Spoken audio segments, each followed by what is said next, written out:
हनुमान हा भगवान श्रीरामांचा निष्ठावान सेवक. हनुमान आपल्या असीम भक्ती, अफाट शक्ती, विनम्रता अशा अनेक गुणांसाठी पूजला जातो. हनुमानाच्या जन्माची कथा श्रीरामांच्या जन्माशी निगडीत आहे. हनुमानाचे वडील केसरी आणि आई अंजनी हे वानर होते. अंजनी आपल्याला मूल व्हावे म्हणून महादेवाची पूजा करत होती. अयोध्याचा राजा दशरथ आणि त्याच्या 3 राण्या या सुद्धा आपल्याला मूल व्हावे म्हणून देवाची प्रार्थना करत होते. त्यांनी आपल्या गुरूंच्या सांगण्याप्रमाणे पुत्रकामेष्टी यज्ञ केला. या यज्ञाचा प्रसाद म्हणून 3 राण्यांना देवांकडून फळ मिळाले. राणी कैकेयीच्या हाती आलेले फळ एक घार घेऊन पळाली, पण उडताना तिच्या हातून ते दिव्य फळ निसटले. हेच फळ वाऱ्याने अंजनीच्या हातात पडले. आजूबाजूला त्या फळाचे झाड नसताना आपोआप आपल्या हाती आलेले फळ तिने देवाचा प्रसाद म्हणून श्रद्धेने ग्रहण केले. अयोध्येत सुमित्रेने आपले फळ कैकेयीसोबत वाटून खाल्ले.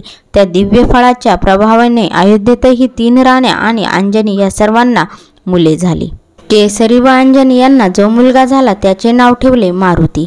मरुत म्हणजे वारा किंवा वायू. वाऱ्यामुळे म्हणजेच वायुदेवांच्या शक्तीमुळे ते फळ अंजनीच्या हातात आले, त्यामुळे मारुतीला वायुपुत्र असेही म्हणतात. शंकराच्या कृपेने झालेला हा बलवान मारुती रुद्रावतार असल्याची ही श्रद्धा आहे. मारुती अत्यंत शक्तिशाली होता. एक दिवस सूर्य उगवताना त्याचे तांबडे सूर्यबिंब पाहून मारुतीला ते सुंदर पिकलेले फळ वाटले आणि त्याने सूर्याच्या दिशेने झेप घेतली. त्याला अडवायला देवाचा राजा इंद्र याला आपले वर्ज्य वापरावे लागले. या वर्ज्य प्रहाराने मारुतीच्या हनुवटीला लागले आणि ती थोडी वाकडी झाली. त्यामुळे मारुतीचे एक नाव हनुमान असेही पडले. मारुतीची अनेक नावे किंवा बिरुदे आहेत. केसरीचा मुलगा म्हणून केसरीनंदन, अंजनीचा मुलगा असल्यामुळे अंजनेय, वायुवेच्या कृपेने झाल्यामुळे वायुपुत्र, बजरंग, हनुमंत. इतर नावे सुद्धा आहेत. श्रीराम, सीता आणि लक्ष्मण वनवासात असताना सीतेला राक्षस राजा रावणाने पळवून लंकेला नेले. श्रीराम लक्ष्मणाची सीतेच्या शोधात असताना हनुमानाशी भेट झाली. इथून पुढे हनुमानाने सीतेचा शोध घेणे, रावणाशी लढाई आणि पुढे आयुष्यभर रामाची मनापासून सेवा केली.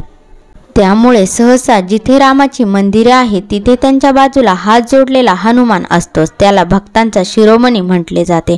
हनुमान चिरंजीव म्हणजेच अमर आहे. त्यामुळे असे म्हणतात तो आजही जिवंत आहे आणि लोकांना बळ देतो. जिथे जिथे रामकथा सांगितली जाते तिथे तिथे हनुमान दुसऱ्या वेशात आवर्जून जातो अशी श्रद्धा आहे. हनुमानाच्या अतुलनीय बळामुळे त्याला बळाची देवता मानले जाते. आजही कुस्तींच्या आखाड्यांमध्ये हनुमानाची मूर्ती सहसा असते.